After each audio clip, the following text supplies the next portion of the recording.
I came home from my business trip earlier than anyone expected. I didn't tell a soul I was coming back. I thought it'd be fun to surprise Eric. As I turned onto our street, I noticed a bunch of cars parked out front. The yard was done up with blue and pink balloons. A big banner stretched across the porch. Welcome, our little miracle. I didn't want to make a scene, so I parked a block away and walked over. The front door was cracked open and I could hear music and laughter pouring out. As soon as I stepped inside, I stopped cold. Right there in the middle of the living room stood Lily, my best friend, with a belly that made it clear she was about 5 months along. Diane, my mother-in-law, was rubbing her stomach gently while my own mom handed out drinks. There was a table covered in wrapped presents. So is the nursery all ready? Aunt Marlene asked. Almost, Lily said with a smile. Eric wanted to paint it himself. He's been working on it every weekend. And just then my husband walked in carrying a tray of drinks. He walked right up behind Lily, wrapped his arms around her, and placed his hands on her belly. All that's left is setting up the crib. We picked it out last week. That's when my mom spotted me. Her whole body tensed and she made a beeline toward me.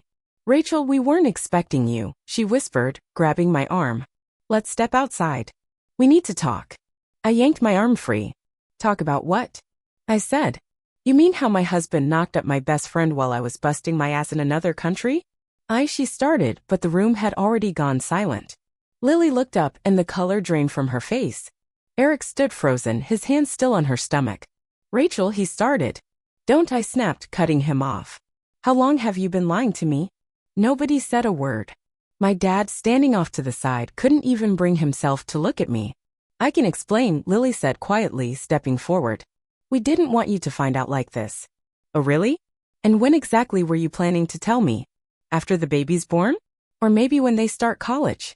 Diane stepped between us. Rachel, please. Think of the baby. Lily doesn't need this stress, not in her condition. Her condition? I laughed, a dry, bitter sound. You mean the same condition I was in 3 years ago before I lost my baby? Where was your concern back then, Diane? The silence that followed was louder than anything. My mom tried again. Sweetheart, I know this is hard. Hard for who? I shot back. Me? The one who spent 9 months working myself to the bone while my husband was screwing my best friend? Or for all of you for having to keep up this little charade? Eric finally let go of Lily and stepped toward me. Rachel, let's talk in private. Please. Don't do this here. Don't do this. I repeated. You mean don't tell everyone how you talked me into taking that job overseas? Said we needed the money to start a family. I turned to Lily. Is that what he told you too? Or did he say his wife left him all alone so she could chase her career? Lily started crying. It wasn't like that. No? So what was it like? You just happened to fall pregnant by accident. The guests started fidgeting. A few grabbed their purses and coats, clearly ready to bolt. That's when my dad finally spoke. Rachel, calm down. You're upset. Upset? I said, my voice flat. No, Dad. I'm calm. In fact, I'm grateful. My mom looked at me confused. Grateful? Yeah. Because now I finally see everyone for who they really are. My husband, the liar. My best friend, the backstabber. And my family, the cowards who stood by and said nothing. I walked over to the gift table and picked up a box at random. This one's from you, Mom, isn't it? I ripped the paper off to reveal a tiny white baby outfit trimmed in blue. So thoughtful. Hope you kept the receipt. Eric stepped forward and tried to take it from me. Rachel, that's enough. You're embarrassing yourself. Embarrassing myself? I said. No, Eric, you already did that for me. Got my best friend pregnant while I was the one paying all the bills. Diane stood up, clearly furious. This is going too far. Eric was just looking for happiness, something you couldn't give him. Always working. Always too busy. You're right, Diane, I said. I was too busy. Too busy paying the mortgage on the house where your son was screwing my best friend. I looked around the room. Every familiar face now felt like a stranger. You know what? Keep the house. Keep the furniture. Keep the damn gifts. But Eric? You better find yourself a good job because you won't be seeing another dime of my money. What are you talking about? He said, his face turning pale. I'm saying that while I was working overseas, I wasn't just climbing the ladder. I was also talking to a lawyer. I've got receipts for every cent I spent on this house, on you, on our marriage. I walked out without looking back. My hands were trembling. My breath came in sharp, shallow bursts. but I wouldn't give them the satisfaction of watching me break. They didn't deserve my tears. I passed by a few neighbors who probably heard the whole mess unfold. I didn't care. I climbed into my car and slammed the door shut. My hands clenched the steering wheel so hard my knuckles went white. My eyes blurred with tears I refused to let fall. I turned the key and drove. No destination in mind. Just away. My phone started lighting up. Missed calls from Mom, texts from Eric, even Lily. Rachel, please. We need to talk. It wasn't supposed to happen like this. You don't know the whole story. But I did. I knew exactly what happened. While I was out working to build our life, they were busy tearing it apart. Every time Eric said he missed me? A lie. Every time Lily said she couldn't talk? She was probably lying next to him. A bitter taste filled my mouth. Disgust. But not just at them, at myself, for not seeing it sooner. Eventually, I pulled into a random hotel parking lot. I needed somewhere to catch my breath. I couldn't go back to that house. Not now. Not ever.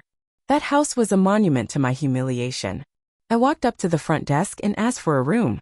The receptionist gave me a strange look, probably because I looked like a wreck, but she handed me the key without a word. As soon as I got into the room, I locked the door behind me and collapsed on the bed. That's when it all hit me. I curled into a ball and cried. Tears of rage. Of shame. Of a deep, unbearable pain pressing down on my chest. But I couldn't stay like that forever. The next morning, I walked straight into my lawyer's office. My lawyer already knew the situation and he had everything ready to go. All the paperwork was set to make sure I could get out of that disaster with as little damage as possible. I want to start today, I told him firmly. Divorce. Property split. Everything. And I made one thing real clear. Eric wasn't going to see a single penny of my money. He nodded without hesitation. You've got more than enough proof to fight off any claim he tries to make. The house was in my name. Every expense, every last one had come out of my pocket. He had no legal right to anything. I let out a long breath. Good. Let him learn the hard way. As I walked out of the office, I felt something I hadn't felt in a long time: relief. For the first time in what seemed like forever, I felt like I was finally back in control of my life. Then my phone buzzed. Eric. I let it ring. A few minutes later, a message lit up the screen. We need to talk. Please, Rachel. I didn't even hesitate. I replied with, talk to my lawyer. Days went by, and the calls and texts didn't stop. Then one afternoon, while I was sitting at a small cafe near the hotel, sipping coffee and trying to breathe, someone walked up to my table. It was Eric. He looked like hell, bags under his eyes, hair a mess. But I didn't feel an ounce of pity. Rachel, please, he said, sitting down across from me without being invited. I didn't want you to find out that way. I crossed my arms. Oh? So how did you want me to find out? A baby shower invitation in the mail. He rubbed his face with both hands, clearly worn down. This isn't how I wanted any of this to go. I made a mistake. A mistake. I snapped. Getting my best friend pregnant is a mistake now? No, Eric. That wasn't a mistake. That was a choice. You chose to sleep with her. You chose to lie to me. And you chose to let everyone else lie for you too. His head dropped. I was lonely, Rachel. You were never around. Always traveling, always working. I let out a sharp, bitter laugh.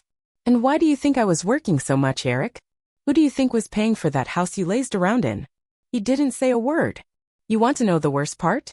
I leaned in a little. I took that job because I thought we were building something together. I gave up so much thinking it was for us. And while I was killing myself trying to give us a future, you were screwing Lily. He looked up at me, desperate. I know I messed up, Rachel. But maybe we can work through this. Find another way. I stared right into his eyes. We are working through it. My lawyer already filed the divorce. You're not getting a cent. And as for that baby, I hope you're a great dad because you're out of my life for good. Rachel, please. It's over, Eric. I stood up and walked away, not once looking back. Didn't take long for the news to get around. My real friends, the ones who hadn't betrayed me, stood by my side. As for my family? Oh, they tried to do damage control. My mom called over and over, trying to explain it all away. We didn't want to hurt you, sweetheart, she said. It was complicated. You need to forgive. Forgive? I said out loud to myself after hanging up. No. I moved on. Over time, I pieced my life back together. I left that hotel behind and bought myself a new apartment. I focused on work. On the future. And Eric? He found out real quick that life isn't so sweet without the comfort I used to provide. A few weeks later, I got another message from him. Can we talk? I miss you. I actually laughed when I read it. Then I deleted it. No reply. For the first time in a long time, I felt free. When I finally got confirmation that Eric had been officially served with the divorce papers, I knew his real nightmare was just getting started. He tried everything. Called me dozens of times a day. Sent messages nonstop. Even started showing up at places he knew I liked to go. I ignored every attempt. He wasn't getting to me. Not anymore. One evening as I got home to my new apartment, I saw someone waiting out front. My mother. Rachel, we need to talk, she said. I rolled my eyes. I already knew where this was going. There's nothing left to say, I told her. Eric's desperate, she blurted out. You're taking everything from him. She looked genuinely offended, like I was the bad guy. Oh, now he's the victim? I said, folding my arms. Honey, he made a mistake. But that doesn't mean you should destroy his life. I laughed dry and sharp. He destroyed mine, Mom. He cheated on me. Got my best friend pregnant. And all of you? You let it happen. You even helped cover it up. And now you think I'm being cruel. She sighed and reached for my hand. I pulled away. What you're doing to him? She started. It's not right, Rachel. I could feel the heat rise in my chest. Oh, you want to talk about what's right? I snapped. Was it right when I paid that mortgage alone while he was busy cheating? Was it right that I worked myself into the ground while he played the doting husband to everyone's face? No, I said. Now he's just dealing with the consequences. She looked at me like she didn't even recognize me anymore. He has nowhere to go. I shrugged. Not my problem. She shook her head slowly. I didn't raise you to be this way. And I didn't expect you to take the side of a cheating coward, I said.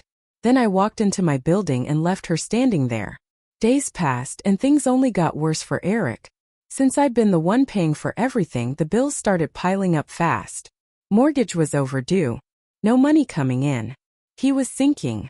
Then came the eviction. I knew it was coming. When I got the notice that he'd missed the payments, I made sure I was there, just to see it with my own eyes. When I pulled up, the place was a mess. Boxes everywhere. Stuff scattered all over the lawn. Eric was shouting at the officer in charge of the eviction. Lily stood off to the side, holding her stomach, panic written all over her face. Rachel, he yelled when he saw me. You can't do this. To me. I crossed my arms and felt something dark flicker inside me. I can. And I did. This isn't fair, he shouted. I lived in that house. No, I said. I paid for that house. You were just freeloading. His face turned bright red. Where the hell am I supposed to go? I shrugged. Figure it out. Not my problem. Lily turned toward me, her face pleading. Rachel, please, she said. Please. I stared at her. The nerve. Oh, so now you can say my name? I asked, stepping closer. Funny, I seem to remember it was all I hope she never finds out before. She dropped her gaze. It wasn't supposed to be like this. Well, it is, I said. And now you both get to live with it. Eric dragged his hands over his face, looking exhausted. You don't have a heart, he muttered. I tilted my head. Strange. You loved that heart when it was paying all your bills. He opened his mouth, then shut it again. The officer stepped in. Time's up. You need to vacate the property now. Eric's whole face twisted in panic. He looked around like someone might step in and save him. No one did. He grabbed a box and slammed it down on the ground. You just want to see me hit rock bottom, don't you? Eric snapped. I leaned in a little, looked him straight in the eye without even a flicker of sympathy. Yeah, I said. I do. His jaw clenched and he stormed off, Lily trailing after him, her arms wrapped around that pregnant belly. I stayed there for a moment, watching him go broke, homeless, and completely powerless. In the days that followed, the backlash hit hard. My entire family turned against me. My aunts called to scold me. My mom showed up at my apartment again, banging on the door. Even my dad, who usually kept his head down, decided to speak up. Rachel, he said. He's sleeping on your mother-in-law's couch. Don't you think you've gone too far? No, Dad, I replied calmly. I don't. Lily's pregnant. They've got nothing. Perfect, I said. Then maybe Eric can finally get off his ass and find a job, like he should have done years ago. My mom threw her hands in the air, clearly fed up. You're obsessed with revenge. And you're obsessed with defending a cheater, I shot back. They couldn't change my mind. They weren't going to. And as for Eric, he was falling apart. No home. No safety net. And absolutely no access to the money he'd mooched off me for years. I heard from a few mutual friends that he was taking whatever jobs he could find, labor work, odd gigs, just to stay afloat. But it wasn't enough. And then came the day I knew was bound to happen. He showed up at my apartment. He looked awful. He'd lost weight, his eyes were sunken, and he had those heavy dark circles that only come from sleepless nights and way too many regrets. Rachel, he said, voice cracking, I've got nothing left. I looked him over. Yeah, I know. I need help, he added. I tilted my head slightly like I was thinking it over. Kind of like how I needed help when I found out you were cheating on me? He sighed and shut his eyes, clearly worn out. I was an idiot. I know I was. But I can't change the past. No, I agreed, crossing my arms. But you sure as hell can suffer in the present. His fists clenched, like he was holding back every ounce of pride. You don't have to be this cruel. Oh, but I do, I said, stepping closer. I learned from the best. Then I slammed the door right in his face. And for the first time in years, I felt at peace. Eric was finally living the life he gave me, one without safety, without love, and without anyone to lean on. And me? I was finally free. Time passed. And just like I figured, Eric kept sinking. No home. No money. No comfort. He'd gone from being a spoiled, dependent husband to a desperate man clinging to scraps, working wherever he could just to survive. And me? I kept moving forward. I didn't feel bad for him. Not even a little. Every time I heard another story about how badly his life was falling apart, I felt this small, twisted spark of satisfaction. It wasn't cruelty, it was justice. Then I got the best news I'd heard in months. Lily filed for divorce. I found out from an old acquaintance, one of the few people still brave enough to talk to me after everything that went down. She saw me at a cafe, paused for a second, then gave me a small smile before casually dropping the bomb. She left him, she said. I blinked. What? Lily. She filed for divorce. And she's asking for alimony. Before I could stop it, a laugh burst out of me, loud, real, and straight from the gut. You're kidding, I said, still laughing. Dead serious, she replied. Eric can't hold down a steady job, and she doesn't want to support him. Oh, the irony was delicious. Lily, the same woman who clung to him like he was some prize, was now dumping him because he couldn't provide. She was doing to him exactly what he did to me, leaving him the second he became inconvenient. And she wants alimony? I asked, grinning from ear to ear. Yep. Says he promised to take care of her, and now that she's got a baby, she needs money. I laughed so hard I could barely breathe. Does Eric even have money to give her? My acquaintance smirked. No. That's when I lost it. Eric hadn't just lost everything I gave him. Now even the woman he betrayed me for was taking what little he had left. Karma finally showed up. And this time, he had nobody left to bleed dry. I had to see it with my own eyes. The following week, I just happened to walk into a bar I knew he still hung around, a sad little dive we used to visit back when times were simpler.